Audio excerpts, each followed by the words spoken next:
Hi, everyone.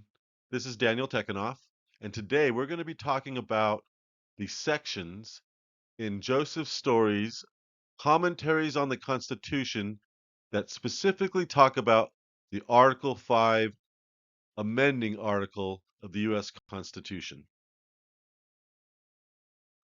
Joseph Story is one of our more famous Supreme Court justices. He served alongside Chief Justice John Marshall. He wrote extensively. His commentaries on the Constitution are in 3 volumes and 1,907 sections. The sections on the Article 5 amending article are at sections 1820 through 1825. We're going to go to the start of section 1824 of Story's commentaries. And with respect to the Article 5 amendment article, Story starts out here. Two modes are pointed out.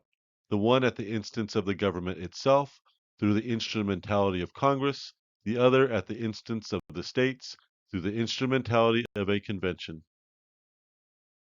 Congress, whenever 2/3 of each House shall concur in the expediency of an amendment, may propose it for adoption. Please pay special attention to this language.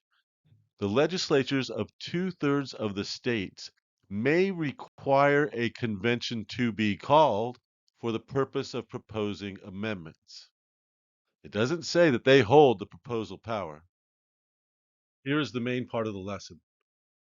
2/3 of Congress or of the legislatures of the states must concur in proposing or requiring amendments to be proposed, and 3/4 of the states must ratify them. What Story has done here is he's sort of combined the two possible paths towards amendment. And what I'm going to do is I'm going to pull these sentences apart and then put them back together again. Here is what the last passage says, but in a little bit more clear of a fashion. 2/3 of Congress must concur in proposing amendments. Congress does have the power to propose amendments. Or 2/3 of the legislatures of the states must concur in requiring amendments to be proposed. Notice here, he is not saying that the state legislatures have the power to propose amendments because they do not. He uses different language.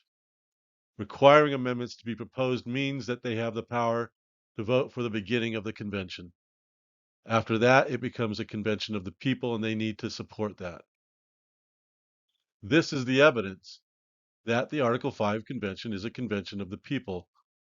Joseph Story would not have phrased things in this manner if, in fact, the state legislatures had the power to propose amendments, which they do not. They have the power to suggest as many as they want, send as big of a list of their desires as they want, but the deliberation and the proposal comes from delegates elected directly by the people for the special purpose of amendment.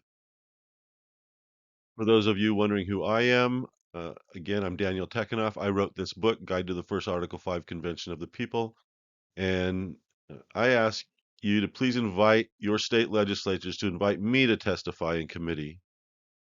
The Convention of States people need to have somebody testifying against them. You can't just let the Convention of States people come in and act like they're authorities. They're not authorities. In fact, they're corrupt and they're going against their oath by taking the position that the state legislatures are sovereign in the national system. That's clearly incorrect. We have a number of free civics education videos on this channel. I invite you all to take a look.